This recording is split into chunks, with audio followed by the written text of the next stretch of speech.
The human species has been deceived by lies. This is a natural design of the world, as the very dark airs you breathe add to the element of deception. The dark soils nurture your existence, with fruits and vegetables that you consume. These dark soils also nurture the creation of the very animals you consume as well, by producing herbs and blades of grass for them to eat and form their bodies. Thus, you are eating animals that are created from the blades of grass, and the fruits and vegetables you are eating are created from the roots of dark soils.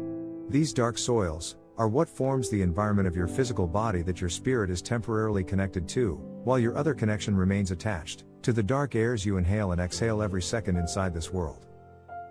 The dark black retinas, in the eyes of every living species inside this world, are dark retinal lenses, made up of the elements of darkness. Your eyes allow you to only perceive that which exists within the dark-aired world you temporarily inhabit, and as a gift of creation, these retinas also perceive the beacons of light inside the universe. The little beacons of light that exist in the universe are there every bit as much by day as they are there by night. Although you cannot see the smaller beacons by day, due to the luminosity of the sun, they are still there.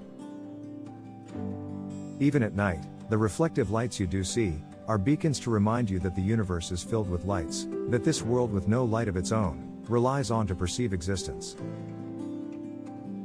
This world is like all environments of dark-aired worlds. It has a two-layer design, like a glove.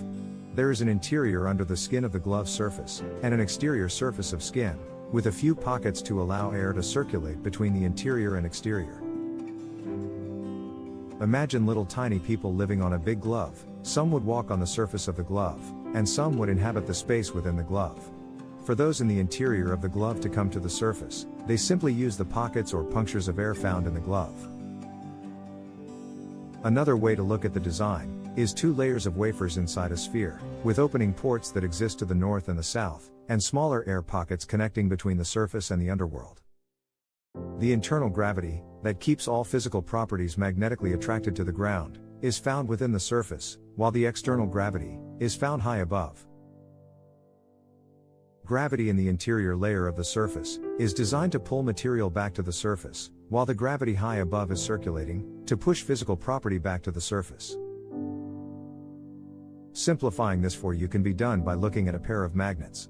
One pair of magnets is positively charged when facing one another, and are magnetically attracted to pull together, while another pair of magnets is negatively charged, and when facing one another, they push each other away. The positive is found in the internal layer of this world, pulling you to the ground, while the negative is found in the highest layers of the atmosphere, pushing physical material back to the ground. This world, like all physical worlds, is inescapable for physical property within. That which is designed physical is magnetically imprisoned between two magnetic fields. In truth, your physical being is composed of cells generated from the soil, and thus, you are actually an extension of the earth. And being made of the soils, your cells are naturally attracted to the internal gravity or magnetic field inside the same soil that generates elements, which you use to produce a body from inside the womb. All the sciences of the world confirm the existence of everything perceived is only given existence through the magic of atoms and cells that are invisible. Thus, all sciences lead to evidence that all perceptions of existence are formed through the magic of spirit. And spirit is the airs around you. In simple terms, it is the invisible that gives life to the visible. Only by accepting the truth will you be ready to recognize all the world for what it is, and what is yet to come quickly, very quickly. I tell you now, the fairy tale was real all along.